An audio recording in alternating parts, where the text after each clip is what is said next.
done a pretty good job in present tenses. You learned simple present, present continuous, but the most important thing you need to bear in mind is the difference between simple present and present continuous. And of course, the hardest one to some of you guys, present perfect. Yeah. But today we're going to move on to something different. And I know it's not easier than present perfect because of the structure, okay, when it comes to pronunciation. Yeah, but anyway, everybody loves telling a story. I mean, everybody has a story to tell and experience something in the past. So that's why you need to master this tense, all right, in order to tell a story. That's it. First of all, let's have a look at the formula. All right, you're going to start the sentence with a subject and then the verb. But the key thing here is you have to know exactly how verbs are formed, okay? If they are regular verbs or irregular verbs, okay? I'm going to show you how you pronounce ed, okay, when you add ed at the end of a verb.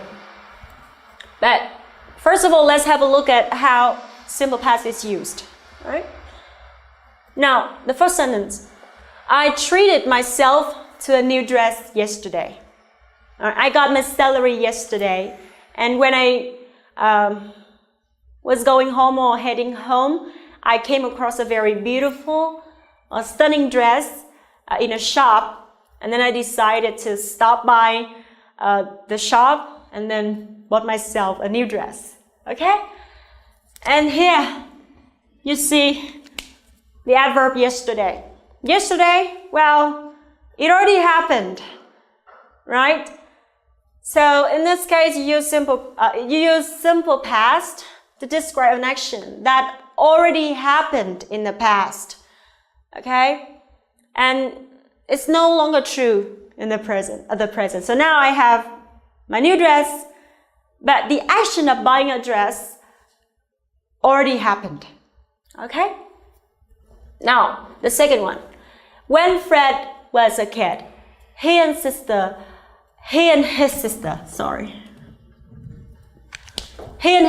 fought like cats and dogs. All right? When Fred was a kid.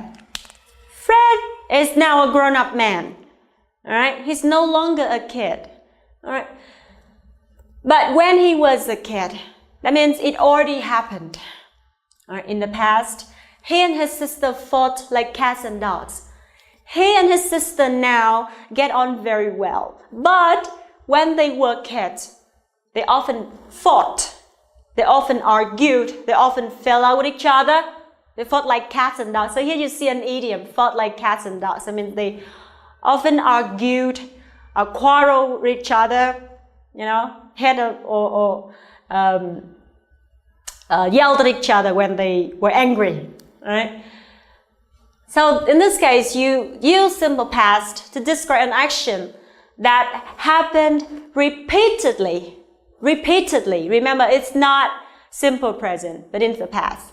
So any action that happened repeatedly in the past, you're going to use simple past. Okay? The very next one, he shut the door, hopped in his car, and drove away in a hurry. So yesterday, he had a big fight with his wife, and he was very angry because his wife drove him up the wall by buying a new dress without asking him in advance. So he was very angry. He shut the door, hopped in his car, and drove away. So here you see three verbs. This is irregular verb, this is regular verb, and this is irregular one, okay? So you see a series of actions, all right, that happened in time order. What did he do first? He shut the door. What did he do next? He hopped in his car. And what happened next? He drove away in a hurry.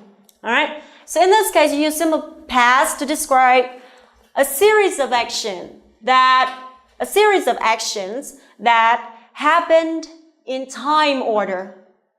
Normally, you're going to use some sequencing language like first and next and then after that, 2 minutes later.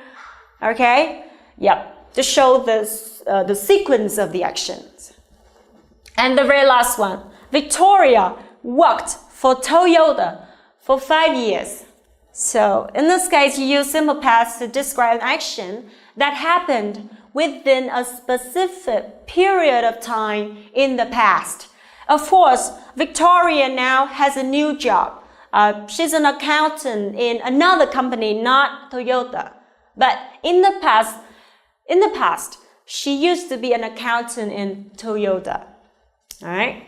So you use simple past to describe her work experience, that she used to work there, but now she doesn't. Okay. Okay, so guys, let's see how regular verbs are formed and pronounced. Of course, the first one is it. A lot of you guys may have known it. When you see any verb that ends with the letter T and the letter D, you just simply add one more syllable after the verb. Now, for example, the verb visit has only 2 syllables, but if you add ed after the verb, it's gonna be 3-syllable verb, and it's pronounced visited. Visited Paris. For example, last month I took a few days off and I visited Paris. Similarly, we have decided to quit. He's bored to death, so he decided to quit his job. And the next one, t sound. We just simply add t, okay? When you see any verbs that end with the letter p, s, k, ch, f, sh, all right? For example, the first one, we have shop, all right? We just simply add t, and it's gonna be shopped, shopped around the supermarket. Missed the last train. Picked up the tab. Touched. Remember, pronounce ending sound first and then add t. Touched. All right. Touched my heart. Laughed at his jokes. Finished. All right. Finished me off. Froth. Remember. So this is unvoiced sound. You feel no vibration in your throat. All right. Froth. All right. Frothed at the mouth. So frothed at the mouth means get angry. Okay. And the last one, d sound. So for the rest, I mean regular verbs, you just simply add d at the end of the verb. Now, any letters not from these categories, you're gonna put d at the end of the verb. For example, we have beg, okay? Begged, all right. Begged him for help. Save, saved, all right. Saved my life.